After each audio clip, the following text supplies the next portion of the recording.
হিন্দ বন্ধুরা, আজকে আমরা সিইউটি ইউজি এক্সামের জন্য তোমাদের সঙ্গে কিছু গুরুত্বপূর্ণ কোশ্চেন আলোচনা করব। তার আগে তোমাদেরকে প্রত্যেককে জানাই অগ্নিবীণা ইনস্টিটিউশনের তরফ থেকে ওয়েলকাম। তো আজকে আমরা যে প্রথম কোশ্চেনটা দেখব, প্রথম কোশ্চেন বলছে from the given options which pass connects Jammu with Srinagar. Jammu এবং শ্রীনগরকে কোন পাস কানেক্ট করে? তোমরা একটু অপশানগুলো একটু লক্ষ্য করো। দেখো, বানিহাল পাস, নাথুলা পাস, নীতি পাস এবং রোহতাং পাস। দেখো, চারটে অপশানই কিন্তু এখানে সব থেকে আমাদের গুরুত্বপূর্ণ আছে। তো তোমরা প্রত্যেকেই জানো এটার কি উত্তর হবে। এটা সঠিক উত্তর হয়ে যাবে বানিহাল পাস। তো বানিহাল পাস কিন্তু কি করছে, জম্মু এবং শ্রীনগরকে কিন্তু কানেক্ট করছে। বানিহাল পাস কাকে কানেক্ট করছে? জম্মু। এটা তাহলে সঠিক উত্তর হয়ে যাবে বানিহাল পাস। এবার এই কোশ্চেনটা যদি আমরা একটু আলোচনা করি, দেখতে পাবো যে Banihal pass is a mountain pass located in the, কোথায়, পীর পাঞ্জাল রেঞ্জে অবস্থিত, range in the Indian territory of Jammu and Kashmir. আর the pass connects towns Banihal and Jammu with Kazigard in the Kashmir Valley. It is situated at elevation approximate, মানে এটার মোটামুটি মাপ হচ্ছে, পরিমাপ হচ্ছে 2832 মিটার। যেটা যদি ফুটে কানেক্ট করি আমরা, তাহলে কী হবে, 9200 91 feet above the sea level, সমুদ্র থেকে। The pass crucial for road transport, specially the Jammu and Srinagar national highway NH 44। এবার এই যে NH 44, এটা আবার মনে রাখবে যে ন্যাশনাল হাইওয়ের মধ্যে সবথেকে বড় national highway, which is the vital link between two region. তো এই বানিহাল পাস কী করছে, আমার জম্মু এবং শ্রীনগরকে কানেক্ট করছে। এবং তোমরা যদি একটু লক্ষ্য করো, আমাদের বাকি যে অপশান রয়েছে, বানিহাল পাস, নাথুলা পাস, যেটা নীতি পাস, রোহতাং পাস, সেই অপশানগুলোকে যদি একটু আলোচনা করি, প্রথম দেখব নাথুলা পাস। নাথুলা পাস কোথায় অবস্থিত? দেখো, Nathula pass located in Himalaya, এবং Nathula pass connects Indian state Sikkim আর চায়না, এই দুটো রিজনকে কিন্তু কানেক্ট করেছে নাথুলা পাস। এবং এটা বলছে ইট is significant trade root and was part of ancient silk road. এই রোডটাকেই সিল্ক রোড বলে ধরে চলা হয়। যেটা কি হয়, সিল্ক রোড, অ্যানশিয়েন্ট টাইম থেকে আমরা সিল্ক রোড বলি। মানে বারবার গুরুত্বপূর্ণ একটা কোশ্চেন যে সিল্ক রোড কাকে বলা হয়। দ্য পাস সিচুয়েটেড, এটার উচ্চতা হচ্ছে 4310 মিটার, যেটা যদি আমরা ফুটে কনভার্ট করি তাহলে 14,140 ফুট। নেক্সট হচ্ছে আমরা নীতি পাস দেখব। নীতি পাস কী বলছে? নীতি pass is located in the state of Uttarakhand. তোমরা আমাকে জানাও উত্তরাখণ্ডের রাজধানীর নাম কি? উত্তরাখণ্ডের কিন্তু রাজধানী দুটো আছে, উত্তরাখণ্ডের রাজধানী কিন্তু দুটো আছে, একটা হচ্ছে গায়েরসেন আর একটা হচ্ছে দেরাদুন। ইন্ডিয়া, উত্তরাখণ্ড ও ইন্ডিয়া কানেক্ট দ্য রিজন তিব্বতের সাথে কিন্তু কানেক্ট করছে। দেখো, তিব্বত বলে কিন্তু আগে একটা দেশ ছিল, বর্তমানে তিব্বত বলে কিন্তু কোনো দেশ নেই। তিব্বত একটা দেশ ছিল, যেই দেশটাকে কিন্তু চায়না অকুপাই করে নিয়েছে 1975-এ। তখন থেকে কিন্তু আমরা এইটার এগেনস্টে কিন্তু কোনো কথা বলিনি, ভারতবাসীরা চুপচাপ বসেছিলাম। ভাবো, একটা দেশ ছিল, সেই দেশটাকে পুরো কবজা করে নিয়েছে। বেশ, it is historically significant for trade movement between India and তিবেত। India এবং তিব্বতের মধ্যে বাণিজ্যের এটা প্রধান, মানে অন্যতম রুট হচ্ছে এই নীতি পাস। নেক্সট দেখবো আমরা রোহতাং পাস। তো রোহতাং পাস, দেখো রোহতাং পাস কী বলছে? Rohtang pass is situated in the state of Himachal Pradesh. কোথায় অবস্থিত? হিমাচল প্রদেশ। এবং কুল্লু ভ্যালিতে অবস্থিত, কুল্লু ভ্যালি ইন দ্য লাচুল অ্যান্ড স্প্রিতি ভ্যালিজ, লাচুল এবং স্প্রিতি ভ্যালির মধ্যে অবস্থিত। ইট ইজ লোকেটেড এটার হাইট হচ্ছে 3978 মিটার বা 13,050 metre. The pass is popular tourist destination known for the scenic বিউটির জন্য। এটা কিন্তু ট্যুরিস্ট ডেস্টিনেশনের জন্য খুব কিন্তু বিখ্যাত। রোহতাং পাস অনেকেই যায় ঘুরতে, সেটার জন্য কিন্তু খুবই বিখ্যাত এই রোহতাং পাস। খুবই গুরুত্বপূর্ণ, তোমরা কিন্তু অবশ্যই খাতায় কিন্তু এগুলোকে নোট করবে। Which of the following is not correctly match regarding Padma award 2024। দেখো, তোমাদেরকে যত রকমের অ্যাওয়ার্ড আসে কিন্তু সেই লিস্ট বা ছক কিন্তু বানাতে হবে, যেটা কিন্তু তোমাদের গুরুত্বপূর্ণ হয় কারেন্ট অ্যাফেয়ার্সের জন্য। তো এখানে জানতে চাওয়া হয়েছে যে পদ্মা অ্যাওয়ার্ড মানে পদ্ম পুরস্কার 2024-এ এইটার মধ্যে কোনটা কারেক্টলি ম্যাচ করছে না। এই কোশ্চেনটা করার আগে আমি তোমাদেরকে জানিয়ে রাখি যে ভারতবর্ষে অ্যাওয়ার্ড যে দেওয়া হয় রাষ্ট্রপতির তরফ থেকে, যে ভারতবর্ষের সবথেকে বড় যে অ্যাওয়ার্ড, সেইটার নাম হচ্ছে ভারত রত্ন। কী নাম? ভারত রত্ন। তারপর তারপরে যেটা হয় সেটা হচ্ছে পদ্ম বিভূষণ, পদ্ম বিভূষণ। তারপর হচ্ছে পদ্মভূষণ, পদ্মভূষণ, পদ্মভূষণ। তারপর হচ্ছে পদ্মশ্রী। এই চারটা কিন্তু ক্রোনোলজি তোমাদের মনে রাখতে হবে। তো এখানে যে অপশানগুলো আমাকে দিয়েছে সেটা হচ্ছে পদ্মভূষণ অ্যাওয়ার্ড, শ্রী কনিদিলা চিরঞ্জীবী না, পদ্মশ্রী অ্যাওয়ার্ড মিঠুন চক্রবর্তী। হ্যাঁ, তোমার দেখো মিঠুন চক্রবর্তী পদ্মশ্রী কিন্তু আমরা 2024-এ দেওয়া হয়েছিল। এইটা কিন্তু আমাদের হয়ে যাবে সঠিক অপশন বা সঠিক উত্তর। তারপরে আমরা অপশানটা দেখি, পদ্মভূষণ অ্যাওয়ার্ড ফতেমা বিবি বা ফতেমা বিবি সম্বন্ধে আমরা আগে জানবো যে ফতেমা বিবি কে ছিলেন। ফতেমা বিবি হচ্ছেন যে ভারতবর্ষের সুপ্রিম কোর্টের প্রধান নয়, সুপ্রিম কোর্টের প্রথম মহিলা বিচারপতি ছিলেন কিন্তু ফাতিমা বিবি। নেক্সট হচ্ছে পদ্মভূষণ অ্যাওয়ার্ড সীতারাম জিন্দাল, সীতারাম জিন্দাল। এই সব কটা অপশানকে আমরা দেখে নিই যে কোনটাতে কি গুরুত্বপূর্ণ আছে। দেখো, প্রথমে দেখব মিঠুন চক্রবর্তীর সম্বন্ধে।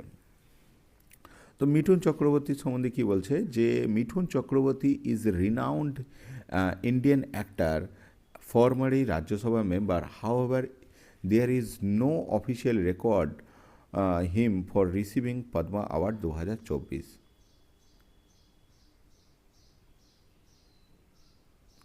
বেশ, দেখো এক সেকেন্ড। এখানে আমার কোশ্চেনটা ছিল which is not followingly match regarding তোমার পদ্ম অ্যাওয়ার্ড। পদ্ম অ্যাওয়ার্ডের রিগার্ডিং কোনটা ম্যাচ করছে না সেটা জানতে চাইছে। এদের মধ্যে কে পদ্ম অ্যাওয়ার্ড পায়নি বা রিসিভ করেনি, এই নট শব্দটা দেখো, নট কারেক্টলি ম্যাচ জানতে চেয়েছে। তাহলে সেক্ষেত্রে আমি তোমাদের আগেই বললাম এখানে ম্যাচ যেটা করছে না সেটা হচ্ছে অপশান বি, মিঠুন চক্রবর্তী কিন্তু ম্যাচ করছে না। তাহলে আমাদের সঠিক উত্তর হতো মিঠুন চক্রবর্তীর কাছে আমরা দেখছি তিনি রাজ্যসভার মেম্বার ছিলেন, রিনাউন্ড ফিল্ম অ্যাক্টর ছিলেন এবং তিনার সেক্ষেত্রে কিন্তু কোনো রকম ম্যাচ করছে না। There is no official record him to Padma receive award 2024 কিন্তু কোনো তিনি পদ্মভূষণ বা পদ্মশ্রী অ্যাওয়ার্ড রিসিভ করেনি। এই পদ্মশ্রী অ্যাওয়ার্ড সম্বন্ধে তোমাদের একটু আগেই বললাম যে Padma Shri award highest civilian award, ভারতবর্ষের মধ্যে সবথেকে বড় অ্যাওয়ার্ড, যেটা ক্লাসিফাইড 3 ক্যাটাগরি। তার 3টে ক্যাটাগরি রয়েছে তোমাদের বললাম, বিভূষণ, পদ্মভূষণ আর পদ্মশ্রী। তাহলে সবথেকে বড় যেটা হচ্ছে ভারতরত্ন, তারপরে হচ্ছে পদ্মবিভূষণ, পদ্মভূষণ আর Padma Shri. These award announce annually eve of Republic Day announce করা হয় by the government of India. Receives Padma awards selected based on their contribution their various field like arts। তাদেরকে যে যে অ্যাওয়ার্ডগুলো দেওয়া হয় সেটা ভেরিয়াস ফিল্ডে ভারত সরকার কর্তৃক দেওয়া হয়, যেমন আর্টে দেওয়া হয়, সোশ্যাল ওয়ার্কের জন্য দেওয়া হয়, পাবলিক অ্যাফেয়ার্সে দেওয়া হয়, সায়েন্সে অবদানের জন্য দেওয়া হয় এবং আরও বিভিন্ন সেক্টরের জন্য দেওয়া হয়। পদ্মবিভূষণ হচ্ছে the second, this is the second highest civilian award awarded exceptional and distinguished science field in the science field including government service also। Padma Vibhushan বলছে থার্ড হাইয়েস্ট সিভিলিয়ান অ্যাওয়ার্ড এবং এটা ভেরিয়াস ফিল্ডের অর্ডারের জন্য দেওয়া হয়। নেক্সট পদ্মশ্রী বলছে this is fourth civilian award, যেটা কি করা হয়, যেটা তোমার বিভিন্ন প্রসেসের ডিস্টিংগুইশড সার্ভিসের জন্য দেওয়া হয়। এর সিলেকশন প্রসেস কি রয়েছে এই অ্যাওয়ার্ডের জন্য? এই অ্যাওয়ার্ডের জন্য decided by the Padma award committee রয়েছে, সেই কমিটি এটার জন্য ঠিক করে এবং constitute by the prime minister of India, যেটা প্রাইম মিনিস্টার এর একটা কমিটি রয়েছে সেই কমিটি ঠিক করে। The recommendation sent by the state government, union territory administration and central minister department of among theirs, এবং তারা বিভিন্ন যারা রেকমেন্ডেশন দেয় সেই রেকমেন্ডেশনে বেস করে এই কমিটি পদ্ম অ্যাওয়ার্ড কমিটি কিন্তু এটার ডিসিশন নেই যে কাকে দেওয়া হবে কাকে দেওয়া হবে না। এবার দেখো একটা খুব গুরুত্বপূর্ণ কোশ্চেন চলে এসছে, এখানে একটা ছক দেওয়া হয়েছে, দুই বলছে এখানে লিস্ট 1 আছে আর লিস্ট 2 এর মধ্যে মেলাতে বলা হয়েছে। এখানে প্রথম আমরা দেখতে পাচ্ছি যেটা প্রথম ছকে দিয়েছে সেটা হচ্ছে বিশাখ দত্ত। এবার তোমাকে বলতে হবে বিশাখ দত্ত কোনটার সাথে যায়, বিশাখ দত্ত কিসের সাথে যায়, মেডিসিন, পোয়েট, না এনভায়রনমেন্টাল, না ম্যাথমেটিক্স। তারপরে রয়েছে দেখো কার্তিকেয়া সারাভাই, তো ইনিও এই 4টে ফিল্ডের মধ্যে কোনটা যায়, এইভাবে তুমি যদি একটা একটা করে মেলাতে থাকো তাহলে কিন্তু এই অপশন এগুলো কিন্তু হয়ে যাবে। তারপরে রয়েছে চরকা, তারপরে হচ্ছে সত্যেন্দ্রনাথ বোস। তো তোমরা যদি আমরা এইভাবে যদি একটা একটা করে মেলাই তাহলে কিন্তু খুব ইজিলিভাবে কিন্তু এটা হয়ে যাবে। প্রথম দেখব বিশাখ দত্ত, বিশাখ দত্ত হয়ে যাবে তোমার অপশন বিতে সঙ্গে, মানে এটা এর সঙ্গে বি চলে যাবে মানে পোয়েট। তারপরে দেখো তোমার আছে কার্তিকিয়া সারাবাই, এটা হয়ে যাবে ইনভায়রনমেন্টালিস্ট, তাহলে হয়ে যাবে এটা 3-এর সাথে হয়ে যাবে। এইভাবে আমরা অপশন চেক করব। অপশন দেখো এখানে আরও একটা অপশন আছে, এখানে এক জায়গায় ধরছে না, বেশ। তারপরে হচ্ছে চরকা, চরকা পেয়ে যাব আমরা, এটা হয়ে যাবে মেডিসিন, চরকা, চরকা, চরক কিসের জন্য বিখ্যাত, মেডিসিনের জন্য। তাহলে আর একটাই পড়ে রইল সত্যেন্দ্রনাথ বোস, এটা হয়ে যাবে ম্যাথামেটিশিয়ান সত্যেন্দ্রনাথ বোস। তাহলে আমাদের সঠিক উত্তর হয়ে যাবে অপশন কিন্তু বি, অপশন বি কিন্তু আমাদের সঠিক উত্তর হয়ে যাবে। তুলনামূলক এই কোশ্চেনগুলো উত্তর করা একটু বেশি সহজ হয় আমাদের জন্য। বেশ, দেখো এবার কিছু আমরা এইটা সম্বন্ধে একটু আলোচনা করব যে বিশাখ দত্ত কিন্তু কে ছিল। বিশাখ দত্ত হচ্ছে যে was ancient Indian poet and ancient Indian poet and তোমার হচ্ছে playwright, best known for his work Mudra Rakshasa. মুদ্রা রাক্ষস লেখার জন্য কিন্তু খুব বিখ্যাত কিন্তু কে, বিশাখ দত্ত কিন্তু। তারপরে হচ্ছে Kartikeya Sarabhai is a notable Indian environmentalist and founder of the Centre for Environment Education, যেটাকে আমরা সিসিই বলে থাকি, এনভায়রনমেন্টাল এডুকেশন, যেটা কার দ্বারা নোটেবল হয়েছিল, যা ফাউন্ডেশন, সেটা হচ্ছে কার্তিকেয় সারাভাই। আর চরকা, চরকা হচ্ছে বা চরক যেটাকে আমরা বলি, সেটা হচ্ছে considered one of the principal contribution, যেটা আয়ুর্বেদের কনসেপ্ট যেটা পেয়েছি আমরা সেটা চরকের কাছ থেকে পেয়েছি। বেশ, যার লেখা গ্রন্থ হচ্ছে চরক সংহিতা, চরক সংহিতা বা চরক সংহিতার লেখা ছিল, এবং foundational text for Indian medicine, যেটা ইন্ডিয়ান ভারতীয় মেডিসিনের একদম ফাউন্ডেশন বুক বলতে পারবো, সেটা হচ্ছে চরকের। নেক্সট হচ্ছে সত্যেন্দ্রনাথ বোস, সত্যেন্দ্রনাথ বোস হচ্ছে ওয়াজ অ্যান ইন্ডিয়ান সায়েন্টিস্ট বা physiologist famous for the his work quantum medicine in the early 1920, leading of the development Bose-Einstein statics and theory of the Bose-Einstein condensate, এইটার জন্য কিন্তু খুব বিখ্যাত ছিল সত্যেন্দ্রনাথ বোস। নেক্সট এরপর দেখব আমরা আরও কিছু অ্যাডিশন তথ্য, সেটা হচ্ছে চরক সংহিতা সম্বন্ধে। চরক সংহিতা কি বলছে, চরক সংহিতা বলছে যে one of the oldest and most authoritative text in Ayurveda. It is cover various aspect of medicine including diagnosis, treatment, surgery, এগুলো সম্বন্ধে বিস্তারিত চরক সংহিতাতে সম্বন্ধে বিস্তারিত বলা হচ্ছে।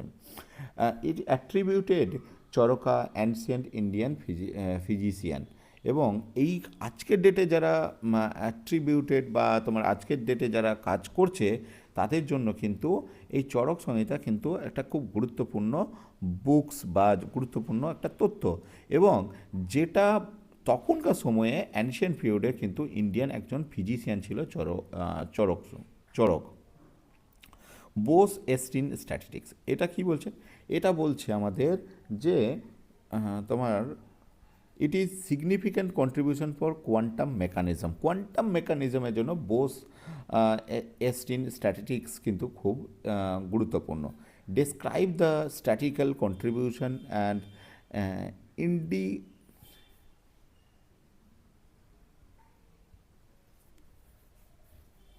statistical and distribution of indistinguishable particles, এবং এই যে পার্টিকেলগুলো তার স্ট্যাটিস্টিক্সে ডেসক্রাইব করেছিলেন, এইগুলো কিন্তু জন্য খুবই গুরুত্বপূর্ণ। Fundamental to the field of quantum mechanism and considered physics, matter physics, এবং তিনার যে কোয়ান্টাম ফিজিক্সের বা কোয়ান্টাম মেকানিজমের ওপর তার ফিজিক্সের যে ম্যাটার ছিল, এটা কিন্তু তার এই ফিল্ডে কিন্তু খুবই গুরুত্বপূর্ণ ছিল। Centre for Environment education, next option আমরা যেটা পেয়েছিলাম, সেন্টার ফর এনভায়রনমেন্টাল এডুকেশন। এটাতে কি বলছে, এটা ফাউন্ডেড হয়েছে Kartikeya Sarabhai, works towards environmental education এবং sustainable development, engage in the various educational programmes and initiative গ্লোবালির জন্য তিনি খুব ইনিশিয়েটিভ নিয়েছিলেন। নেক্সট হচ্ছে বিশাখ দত্তের মুদ্রা রাক্ষস। বিশাখ দত্তের মুদ্রা রাক্ষস হচ্ছে কি an important historical play in Sanskrit literature. এই বিশাখ দত্তের মুদ্রা রাক্ষস despite political intrigue strategic and Mauryan empire provide insight into ancient Indian polity society, যেটা ইন্ডিয়ান সোসাইটি পলিটির জন্য খুব একটা গুরুত্বপূর্ণ বুকস। পরে কোশ্চেন দেওয়া হয়েছে, the following state were found after 1960, যে 1960 সালের পর থেকে যে সমস্ত স্টেট ফাউন্ড হয়েছে, what was the correctly sequence of their formation. তো সেই সমস্ত স্টেটগুলোর ফরমেশন অনুযায়ী পরপর সিকোয়েন্সে সাজাও 1960 সালের পর থেকে যেগুলো ফরমেশন হয়েছে।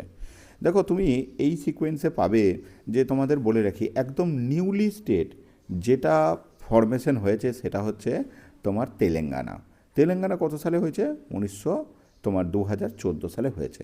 তো এই অপশানে দেখতে যদি আমরা পাই যে প্রথম যে স্টেট যদি দেখি যেটা ফরমেশন হয়েছে, হরিয়ানা আছে, সিকিম আছে, সিকিম 1975-এ হয়েছে, নাগাল্যান্ড রয়েছে, আর গোয়া রয়েছে। তো গোয়া হচ্ছে 1961-এ ফরমেশন হয়েছে বা স্বাধীন হয়েছে গোয়া 1961 সালে। তাহলে তোমার এই সিকোয়েন্সে আমরা সবথেকে প্রথমে গোয়াকে পেয়ে যাব। তো দেখে নিই একবার। দেখো স্টেটগুলোর মধ্যে সবথেকে প্রথমে ফরমেশন যেটা হয়েছে, এবার দেখো আমি যেটা বললাম সেটা হচ্ছে গোয়া 1961। গোয়া কিন্তু স্বাধীন হয় কত সালে, 1961 সালে, এটা ঠিকই।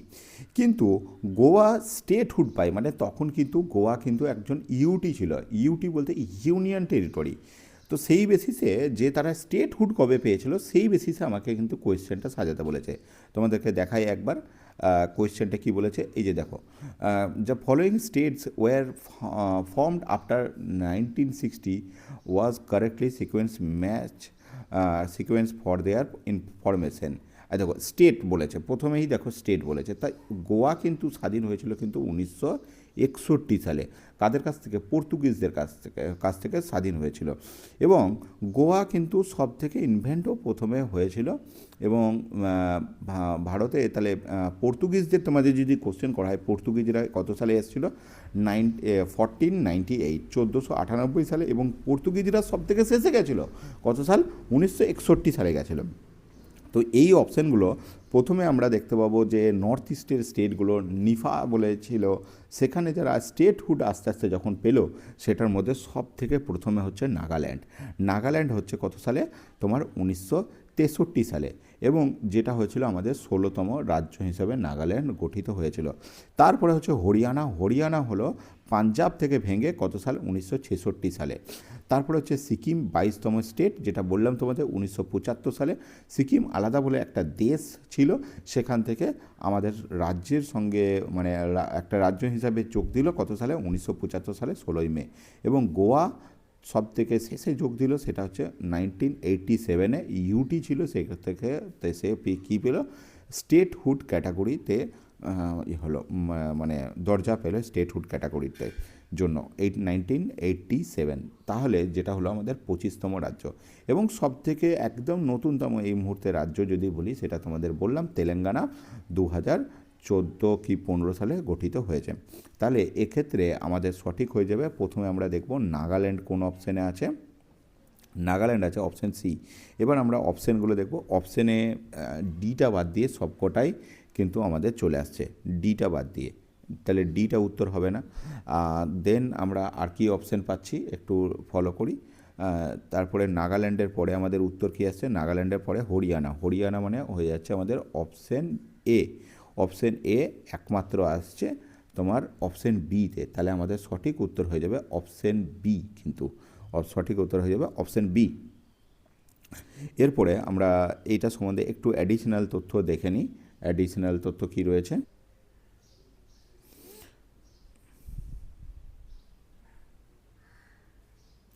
দেখো যদি আমরা দেখি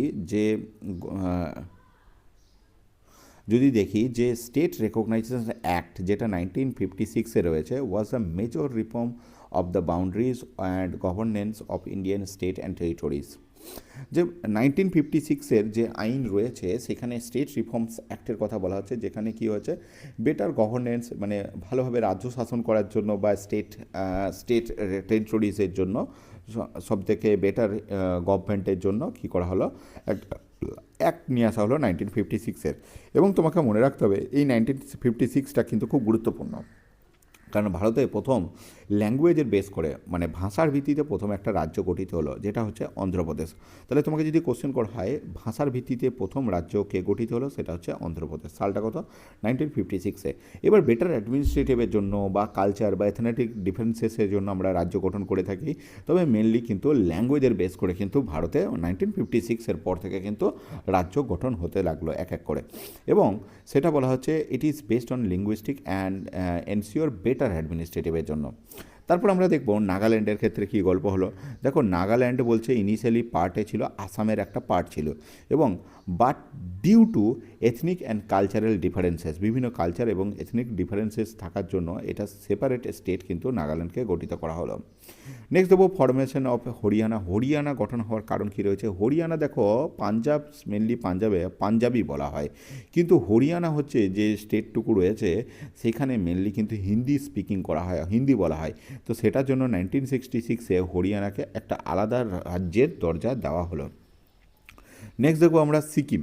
সিকিম হচ্ছে ইন্ডিপেন্ডেন্ট একটা কিংডম ছিল 1975 সালের আগে পর্যন্ত, এবং তার সেই 1975 সালের পর থেকে কী করা হলো, সিকিম ভারতের সাথে যোগদান করলো, এবং প্রথম থেকে আমরা সিকিমকে স্টেটহুড ক্যাটাগরি দিয়ে রেখেছি। তারপর হচ্ছে গোয়া। গোয়া দেখো তোমাদের বললাম পর্তুগিজরা আমাদের গোয়া ছেড়ে বেরোলো 1961 সালে, এবং প্রথম দিকে ছিল এটা ইউটি, এবং স্টেটহুড দেওয়া হলো 1987-এ গোয়াকে। প্রথমে পর্তুগিজদের কলোনি ছিল কিন্তু গোয়া। আশা করছি পুরো কোশ্চেনটা তোমাদের বোঝা গেছে।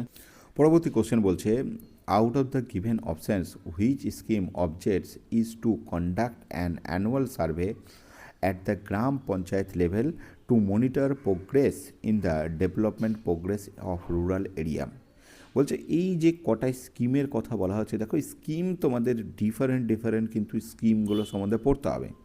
এবার কিন্তু স্টেটের স্কিম পড়লে কিন্তু হবে না, তোমাকে সেন্ট্রাল গভর্নমেন্টের ডিফারেন্ট স্কিমগুলো পড়তে হবে। পুরো স্কিমের তোমাকে একটা আমি লিস্ট দিয়ে দেবো তোমাদেরকে এই গ্রুপে, সেই গ্রুপ থেকে কিন্তু সেই স্কিমের পুরো ডিটেলটা কিন্তু তোমাদের পড়ে নিতে হবে, এবং সেই স্কিম থেকে কিন্তু তোমাদের প্রচুর কোশ্চেন আসার সম্ভাবনা রয়েছে।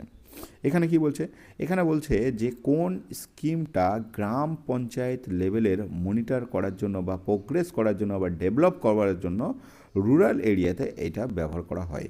দেখো প্রথম বলছে মিশন আত্মদায়া, যেটা হচ্ছে 2022-23 সালে এসেছে।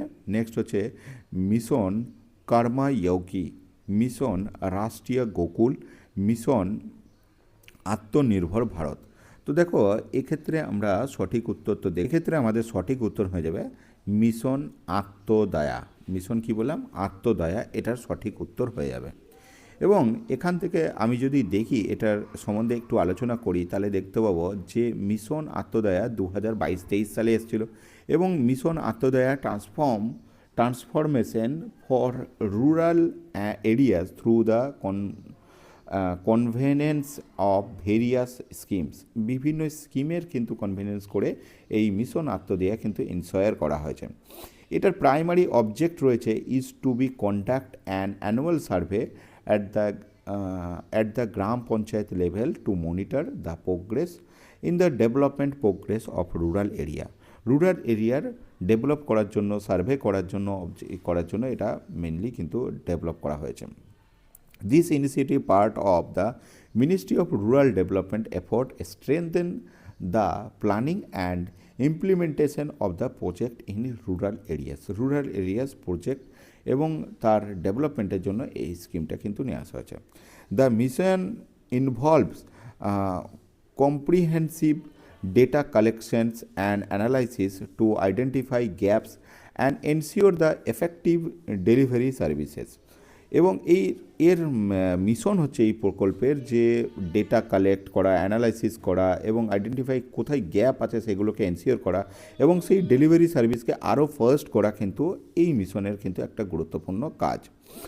Through this scheme the government aims to achieve sustainable development গোলকে অ্যাচিভ করা এবং improve the quality of life in rural areas. যে কোয়ালিটি অফ লাইফ রয়েছে সেটাকে কিন্তু ডেভেলপ করা, মানে মানুষের যে জীবনযাত্রার মান সেটাকে কিন্তু উন্নত করা, এটার লক্ষ্য। অ্যাডিশনাল ইনফরমেশন যদি আমরা যে গ্রাম পঞ্চায়েত ডেভেলপমেন্ট প্ল্যান অর্থাৎ জিপিডিপি, এটা কি জিনিস? গ্রাম পঞ্চায়েত ডেভেলপমেন্ট প্ল্যান বলছে GPDP involves the preparation of plans for the economic development and social justice of the Gram Panchayat level. যে জিডিপি ইনভলভ কোথায় রয়েছে? প্রিপারেশন ফর কিসে রয়েছে? Preparation for economic development and social justice of Gram পঞ্চায়েতের। It is formatted through the participatory process involves the local community. Plans is cover active related to agriculture, education, health, sanitation and other section. তো গ্রাম panchayat development plan যেটা রয়েছে সেটা হচ্ছে তোমার sanitary অর্থাৎ তোমার শৌচাগার, তারপর হচ্ছে এগ্রিকালচার, এডুকেশন, হেলথ, স্যানিটেশন, এইসব সেক্টরের ডেভেলপমেন্টের জন্য। It aims to integrate various government scheme and programmes at village লেভেলে কিন্তু কিন্তু ডেভেলপমেন্টের উপর মেনলি কাজ করে থাকে। নেক্সট আমরা দেখব national rural employment guarantee act অর্থাৎ মনরেগা, যেটাকে আমরা বলি মনরেগা। এটা লঞ্চ হয়েছিল কত সালে? যেটা আমরা 100 দিনের কাজ বলি না, সেইটার কথা বলা হচ্ছে যে লঞ্চ হয়েছিল 2005 সালে। It was provides legal guarantee for at least 100 days wage of employment in a financial year to rural household. বলছে যে 2005 সালে লঞ্চ করা হয়েছিল এবং এই আইনের দ্বারা গ্যারান্টি দেওয়া হয় যে একটা রুরাল এরিয়া মিনিমাম একটা লোক 100 দিন কাজ পাবে, হাউস হোল্ড কাজ পাবে। The aims to enhance the livelihood security of rural poor through wage employment opportunities. সে কিন্তু এখানে তার জীবনযাত্রার মান উন্নত করার জন্য সে একটা সিকিউরিটি কাজ কিন্তু রুরাল এরিয়ায় বা গ্রামীণ এলাকায় কিন্তু সে পাবে। The project MNREGA include water conservation. এখানে কী কী কাজ হয়? ওয়াটার মানে কি বলবো, বিভিন্ন পুকুর খনন করা হয় যেটাকে ওয়াটার কনজারভেশন বলছি। ড্রাফট অ্যান্ড প্রুফিং, ল্যান্ড ডেভেলপমেন্টে বিভিন্ন কাজ করা হয়। It is implemented by ministry of rural development কিন্তু মিনিস্ট্রি এটা কাজ করে থাকে। নেক্সট হচ্ছে দীনদয়াল উপাধ্যায় কৌশল্য যোজনা, DDU-GKU। তার পুরো নামটা কী হয়ে যাবে তাহলে? দীনদয়াল উপাধ্যায় গ্রামীণ কৌশল্য যোজনা। এই প্রকল্প কিন্তু বিভিন্ন জায়গায় চলে, তোমরা হয়তো জানো অনেকেই। বিভিন্ন আমাদের এখানে পাশেই একটা কলেজ আছে, সেখানে কিন্তু এই প্রকল্প চলে। এটাও সেন্ট্রাল গভর্নমেন্টের একটা প্রজেক্ট। সেটা কি বলছে? DDU-GKU aims to transform rural poor youth into economically independent and globally relevant workforce. মানে এক কথায় বলতে গেলে তোমাকে যদি আমি বলি, এটা হচ্ছে একটা স্কিলের প্রকল্প যেটা আমাদের রাজ্যে রয়েছে, উৎকর্ষ বাংলা। দীনদয়াল উপাধ্যায়ের মতন সেন্ট্রাল গভর্নমেন্টের আর একটা প্রকল্পে রয়েছে যেটাকে বলা হয় PMKVY, প্রধানমন্ত্রী ওই কুশল বিকাশ যোজনা। সো দীনদয়াল উপাধ্যায় স্কিমও তাই, এখানে কী করা হচ্ছে যে পুয়ার ইউথদের ইকোনমিলি ইন্ডিপেন্ডেন্ট করার জন্য রিলেভেন্ট ওয়ার্কফোর্স তৈরি করার জন্য করা হচ্ছে। ইট ওয়াজ টার্গেটস ইউথ এজ 15 থেকে 35 বছর বয়সে পুয়ার ফ্যামিলিদেরকে কিন্তু এখানে টার্গেট করা হয়। The program provide skill training, এই যে দেখো বললাম না, skill training and placement program, মানে এখানে কী হচ্ছে, তুমি এখানে যদি ট্রেনিং করো তাহলে তোমাকে স্কিল ট্রেনিং দেওয়া হবে এবং এখান থেকেই তোমাকে জব দেওয়া হবে। It is a part of national rural livelihood mission, যেটা এটা পার্ট রয়েছে কিসের, ন্যাশনাল রুরাল লাইভলিহুড মিশনের। নেক্সট আমরা দেখব, নেক্সট আমাদের যেটা রয়েছে প্রধানমন্ত্রী আবাস যোজনা গ্রামীণ, যেটা প্রধানমন্ত্রী আবাস যোজনা রয়েছে গ্রামে, সেই প্রকল্পের কথা বলেছে। প্রধানমন্ত্রী যেটা মানে বাড়ি ঘর দেওয়া হয় না, যে কনসিডারেশনের জন্য সেই কথাটাকে বলা হচ্ছে PMAYG aims to provide housing of rural areas, যেটা 2022 সালে লঞ্চ হয়েছিল, যেখানে তোমার জানো হয়তো 1,20,000 টাকা দেওয়া হয় গ্রামীণ এলাকার জন্য, যে ঘর করার জন্য। তোমরা জানো জিনিসপত্রের যা দাম, তাতে 1,20,000 ভাই কিছুই হয় না। তো the scheme provides a financial assistance for construction house for houseless, homeless and those living in the dilapidated houses, যাদের বাড়িঘর নেই তাদেরকে বাড়িঘর করে দেওয়ার জন্য এই স্কিমটা। Beneficiaries are selected based on the socio economic caste and census 2011 কাস্টের যে ডেটা রয়েছে সেই ডেটার বেসড অনুযায়ী যাদের ঘর বাড়ি নেই তাদেরকে ঘর করে দেওয়ার জন্য এই কিন্তু স্কিম। তারপর কী বলছে, beneficiary it is ensure provisions of the base of amenities such are toilets, drinking water and electricity, এটার সাথে সাথে তার টয়লেট, ড্রিঙ্কিং ওয়াটার এবং ইলেকট্রিসিটিরও ব্যবস্থা করে দেওয়া হয় এই স্কিমের আওতায়।